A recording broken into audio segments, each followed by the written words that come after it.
বাংলাদেশে হিন্দু নির্যাতনের প্রতিবাদে সরগরম ত্রিপুরার পার্শ্ববর্তী রাজ্য অসমের করিমগঞ্জ কোটা নিয়ে ছাত্র আন্দোলনের জেরে বাংলাদেশে সৃষ্ট অস্থির পরিস্থিতি। বাংলাদেশে ছড়িয়ে পড়া হিংসা আন্দোলনে সংখ্যালঘু হিন্দুদের উপর নেমে এসেছে চরম অত্যাচার। এ নিয়ে অবশেষে প্রতিবাদে নামল ভারতের বিভিন্ন হিন্দুত্ববাদী সংগঠন। ত্রিপুরার পার্শ্ববর্তী রাজ্য অসমের করিমগঞ্জে হিন্দুরক্ষী দল সহ অন্যান্য হিন্দু সংগঠনের হাজার হাজার কর্মী সমর্থকরা প্রতিবাদ মিছিলের আয়োজন করে। जय श्री राम, गुरुजी महाराज की जय, हर हर महादेव। आज 11 আগস্ট হিন্দু রক্ষী দলের ডাকে যেভাবে বৃহৎ সনাতন সমাজ এগিয়ে এসেছে চলো বাংলাদেশ অভিযানে, সবাইকে আমার শতকোটি প্রণাম।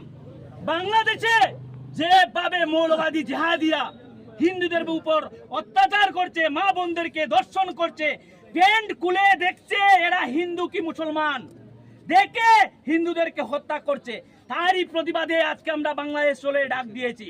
আজকে আমরা বাংলাদেশে যাব, গিয়ে বাংলাদেশকে পুনরায় ভারতের সঙ্গে মিশিয়ে দিব, যাতে অখণ্ড ভারতে পরিণত হয়।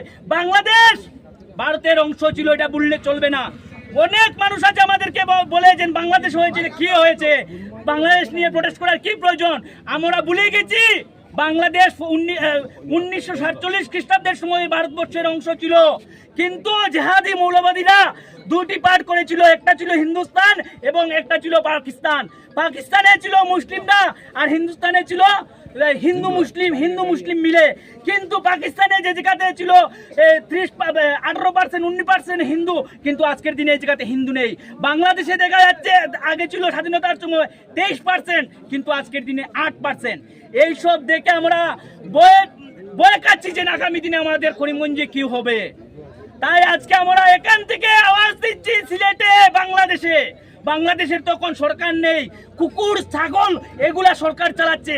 এই দিকে হুঁশিয়ারি করে দিচ্ছি, তোমাদের আর বেশি দিন সময় নেই, আজকে আমরা বেশি ঘন্টা সময় নেই, আমরা আসছি তোমাদের বাংলাদেশকে মিশিয়ে ভারতের সাথে যুক্ত করার জন্য।